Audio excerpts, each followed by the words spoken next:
എല്ലാ കൂട്ടുകാർക്കും വയനാടൻ ടച്ച് ഗാർഡൻ്റെ പുതിയൊരു വീഡിയോയിലേക്ക് സ്വാഗതം. ഇന്ന് നമ്മൾ നോക്കാൻ പോകുന്നത് വെള്ളക്കൊന്ന, മണിക്കൊന്ന, ക്ലെറോഡെൻഡ്രം അങ്ങനെ പല പേരുകളിൽ അറിയപ്പെടുന്ന ഈ ഒരു ചെടിയാണ് കേട്ടോ. ഇത് വെള്ളക്കൊന്ന തന്നെയാണ്. നമുക്ക് മഞ്ഞക്കൊന്ന എല്ലാവർക്കും അറിയാമല്ലോ, അപ്പോൾ അതിൻ്റെ വെള്ളയാണിത്. പക്ഷേ ഇലകൾക്ക് ചെറിയൊരു വ്യത്യാസമുണ്ട്. പിന്നെ ഇത് ഭയങ്കര വലിയൊരു മരമായി പോലെ കൊന്നമരം നമ്മൾ വെട്ടാതെയൊക്കെ വിട്ട് അത്യാവശ്യം നല്ല ഹൈറ്റൊക്കെ വെക്കുമല്ലോ. ഇത് പക്ഷെ അത്ര ഹൈറ്റ് വെക്കില്ല, ഒരു 10 അടി വരെയൊക്കെ മാക്സിമം പോവുള്ളൂ, അത്രേ പോവുള്ളൂ. പക്ഷെ നമുക്ക് 10 അടി വരെ വെപ്പിക്കാതെ കുറച്ച് ഷോർട്ടാക്കി കട്ട് ചെയ്ത് നിർത്തുന്നതാണ് ഈ ചെടിക്ക് ഏറ്റവും നല്ലത്. കാണാൻ ഭംഗി അങ്ങനെയാണ് കേട്ടോ. എന്ന് കരുതി തീരെ താഴെ കൊണ്ട് വെക്കാനും പാടില്ല, കാരണം ഇതിൻ്റെ പൂക്കൾ കൊന്ന പൂക്കളെ പോലെ ഇങ്ങനെ താഴ്ന്ന് ഇടതൂർന്ന് ഇങ്ങനെ തൂങ്ങി നിൽക്കുന്ന പൂക്കളാണ് ഇതിൻ്റെ. അപ്പോൾ അതുകൊണ്ട് തന്നെ കുറച്ചൊരു ഹൈറ്റിൽ നിർത്തുക, ഒരു നമ്മുടെ ഒരു ആൾപ്പൊക്കത്തിലൊക്കെ നിർത്തുക. അതിനേക്കാളും ചെറുതായാലും കുഴപ്പമില്ല. അപ്പോൾ ഇങ്ങനെ പൂക്കൾ കറക്റ്റ് ഇങ്ങനെ തൂങ്ങി നിൽക്കും, നല്ല രസമാണ്. ഈ ഒരു ചെടി ഇപ്പോൾ നമ്മുടെ ഗാർഡനിൽ സെയിലിനുണ്ട്. അപ്പോൾ നിങ്ങൾ ഓർഡർ ചെയ്യുന്നതിന് മുമ്പ് ഈ വീഡിയോ മൊത്തമായിട്ടൊന്ന് കണ്ടു നോക്കണം, കാരണം ഞാനിതിൽ ഈ ചെടിയെ പറ്റി എനിക്കറിയുന്ന എല്ലാ കാര്യങ്ങളും ഇതിൽ പറയുന്നുണ്ട്. അപ്പോൾ അതൊക്കെ കണ്ടു നോക്കിയിട്ട് ഓക്കെ ആണെന്നുണ്ടെങ്കിൽ ഓർഡർ ചെയ്യുക കേട്ടോ. ഈ ഒരു ചെടി നമുക്ക് ചട്ടിയിലും വളർത്താം, അതുപോലെ നിലത്തും വളർത്താം. കുറച്ച് വലിയ ചട്ടികളിൽ വളർത്തുന്നതായിരിക്കും കുറച്ചുകൂടെ നല്ലത്. നിലത്താണെങ്കിൽ നല്ലൊരു ബാക്ക്ഗ്രൗണ്ടൊക്കെ ആണെങ്കിൽ ഇതിന് അതിൻ്റേതായ ഭംഗി കിട്ടുള്ളൂ. അല്ലെങ്കിൽ നമുക്കിത് കാണുമ്പം എന്താ പറയുക, കാട്ടിലൊക്കെ ഒരു ചെടി നിൽക്കുന്ന പോലെ നമുക്ക് തോന്നും, കുറേ ചെടികളുടെ ഇടയ്ക്കൊക്കെ ഇങ്ങനെ നിൽക്കുമ്പോൾ. അപ്പോൾ നല്ലൊരു ബാക്ക്ഗ്രൗണ്ടൊക്കെ സെറ്റ് ചെയ്ത് അങ്ങനെയൊക്കെ വെക്കുകയാണെങ്കിൽ ഇത് നിലത്ത് നടാൻ നല്ലതാണ്, അല്ലെങ്കിൽ ചട്ടിയിൽ തന്നെ വളർത്തുന്നതായിരിക്കും നല്ലത്. പിന്നെ ഇത് നട്ട ഉടനെ തന്നെ പൂക്കൾ വരുന്നൊരു ചെടിയാണ്. നമ്മുടെ ഗാർഡനിൽ ഇപ്പോൾ ഉള്ള ചെടികളിലൊക്കെ കുഞ്ഞു തൈകളാണെങ്കിൽ പോലും പൂക്കൾ വന്ന് തുടങ്ങിയിട്ടുണ്ട്. ഒരു പ്രത്യേകിച്ചൊരു പരിചരണത്തിൻ്റെ ഒന്നും ആവശ്യമില്ല, ജസ്റ്റ് നട്ടു കൊടുത്താൽ മാത്രം മതി. മണ്ണാണെങ്കിൽ പോലും നമ്മൾ മണ്ണിൽ സാധാരണ വേറെ ചെടികൾക്കൊക്കെ നമ്മൾ പോട്ടിംഗ് മിക്സറൊക്കെ കറക്റ്റ് പറയാറുണ്ടല്ലോ, പക്ഷെ ഇതിന് അതിൻ്റെ ഒന്നും ആവശ്യമില്ല. നിങ്ങളുടെ ഗാർഡനിൽ ഏത് മണ്ണാണുള്ളത് ആ മണ്ണെടുത്ത് നടാം. പിന്നെ ഏതൊരു ചെടിയെയും പോലെ കുറച്ച് വളം എക്സ്ട്രാ കൊടുത്താൽ നല്ല റിസൾട്ട് നമുക്ക് കിട്ടും. എന്നാൽ പോലും ഇത് എപ്പോഴും വളം കൊടുക്കേണ്ട ഒരു ചെടിയൊന്നുമല്ല കേട്ടോ. നമുക്ക് ഒരു 3-4 മാസം കൂടുമ്പോഴോ അല്ലെങ്കിൽ വർഷത്തിലൊരിക്കലോ ഒക്കെ മാത്രം വളം കൊടുത്താൽ മതി.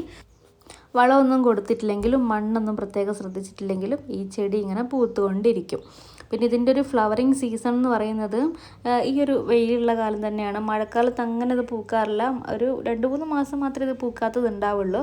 ഒരു സെപ്റ്റംബറൊക്കെ തുടങ്ങി ഏപ്രിൽ മെയ് മാസം വരെയൊക്കെ ഈ ചെടിയിൽ ഫുൾ ടൈം പൂക്കൾ ഉണ്ടാകും. അപ്പോൾ അതുകൊണ്ട് തന്നെ നമുക്ക് ധൈര്യമായിട്ട് നടാം, കാരണം ഇത് നട്ടാൽ വെറുതെ ആവില്ല. എന്തായാലും ഈ ചെടി നമുക്ക് പൂക്കൾ തരും, നല്ല ഭംഗിയുള്ള മണി പോലത്തെ പൂക്കൾ ഈ ചെടി ഇങ്ങനെ തന്നുകൊണ്ടിരിക്കും. ഇത് കണ്ടില്ല, ഈ ഒരു വെള്ളയും ഈ ഒരു ബ്രൗണും കൂടെ ചേർന്നൊരു നല്ലൊരു കോമ്പിനേഷനാണ് ഇതിൻ്റെ പൂക്കൾക്ക്. പിന്നെ ഇതിൻ്റെ വാട്ടറിങ്ങിനെ പറ്റി പറയുകയാണെങ്കിൽ വെള്ളം ഒഴിച്ചു കൊടുക്കണം കേട്ടോ. തീരെ വെള്ളം ഒഴിക്കാതിരിക്കരുത്, കാരണം ഇതിൻ്റെ വേര് അത്യാവശ്യം വെള്ളം വലിച്ചെടുക്കുന്ന ഒരു ചെടിയാണിത്. അപ്പോൾ അതുകൊണ്ട് തന്നെ ചട്ടിയിലൊക്കെ നടുകയാണെങ്കിൽ ഡെയിലി വെള്ളം ഒഴിക്കാൻ ശ്രദ്ധിക്കുക. ഇനിയിപ്പോൾ നിലത്താണെങ്കിൽ ഒരു 2-3 ദിവസം കൂടുമ്പോഴെങ്കിലും വെള്ളം ഒഴിച്ച് കൊടുത്താൽ ഈ ചെടി എപ്പോഴും ഇങ്ങനെ ഫ്രഷായി നിൽക്കും. പിന്നെ ഇതിന് അങ്ങനെ അസുഖങ്ങളൊന്നും വരില്ല, നല്ല ഹാർഡായിട്ടുള്ള ചെടി ആയതുകൊണ്ട്. പെട്രിയൊക്കെ പോലെ തന്നെ നല്ലൊരു ഹാർഡായിട്ടുള്ള ചെടിയാണിത്. അപ്പോൾ ഇങ്ങനെയുള്ള ചെടികൾക്കൊന്നും അങ്ങനെ അസുഖങ്ങളൊന്നും വരാറില്ല, സെൻസിറ്റീവ് ചെടികളൊന്നും അല്ലല്ലോ. അപ്പോൾ പിന്നെ അങ്ങനെ അസുഖങ്ങളൊന്നും വരാറില്ല. ആകെ വരുന്നതെന്ന് വെച്ചാൽ ഇലകൾ മഞ്ഞളിക്കുക എന്നുള്ളതാണ്. തീരെ വെള്ളം കിട്ടാതാകുമ്പോഴും അധികം വെയിലൊക്കെ ആകുമ്പോൾ ഇല മഞ്ഞളിക്കുക എന്നുള്ളൊരു പ്രശ്നമാണ് ആകെ വരാനുള്ളത്. അപ്പോൾ അതൊക്കെ വെള്ളം ഒഴിച്ച് കൊടുത്തുകൊണ്ട് നമുക്കതൊക്കെ സോൾവ് ചെയ്യാവുന്നതേ ഉള്ളൂ. പിന്നെ ഇത് നല്ല വെയിൽ ഇഷ്ടപ്പെടുന്നതാണ്, അപ്പോൾ നല്ല വെയിലത്ത് വെക്കുക. തണലത്താരും ഈ ചെടി നടരുത്. നല്ല വെയിലുണ്ടെങ്കിൽ നല്ലത്. ഒരുപാട് കത്തി ചലിക്കുന്ന വെയിൽ വേണമെന്നില്ല, എന്നാലും അത്യാവശ്യം ഒരു 2 മണിക്കൂറെങ്കിലും ഡെയിലി വെയിൽ കൊള്ളുന്ന സ്ഥലത്ത് നട്ടാൽ നന്നായിരിക്കും. അപ്പോൾ ഇതൊക്കെയാണ് ഈ ചെടീനെ പറ്റി നമുക്ക് ബേസിക്കായിട്ട് പറയാൻ പറ്റുന്ന കുറച്ച് കാര്യങ്ങൾ. ഇത്രയും കാര്യങ്ങൾ കാരണം ഈ ചെടി ആർക്കും വളർത്താവുന്നതാണ്. അപ്പോൾ നമ്മുടെ ഗാർഡനിൽ ഇപ്പോൾ ഉള്ള ചെടികൾ വാങ്ങിയാൽ തന്നെ ഫസ്റ്റ് ഒരാഴ്ച നിങ്ങൾ വെയിലത്ത് വെക്കരുത്, നിങ്ങളുടെ വീടിൻ്റെ ഷെയ്ഡിൽ വെക്കുക. എന്നിട്ട് പിടിച്ചിട്ട് നിങ്ങളുടെ കാലാവസ്ഥയായിട്ട് പൊരുത്തപ്പെട്ടതിന് ശേഷം മാത്രം വെയിലത്തേക്ക് വെക്കുക കേട്ടോ. അപ്പോൾ ഈ വീഡിയോയിൽ കാണിച്ചതിനാണ് ഇതിൻ്റെ പ്ലാൻ സൈസ്. താല്പര്യമുള്ളവർ വാട്സാപ്പിൽ ഒന്ന് ഓർഡർ ചെയ്യുക. നമ്മുടെ ഈ ഒരു ഗാർഡനിങ് ചാനൽ വയനാടൻ ടച്ച് ഗാർഡൻ നിങ്ങൾ ആദ്യമായിട്ടാണ് കാണുന്നതെങ്കിൽ 1-2 വീഡിയോസൊക്കെ കൂടെ എടുത്ത് നോക്കുക.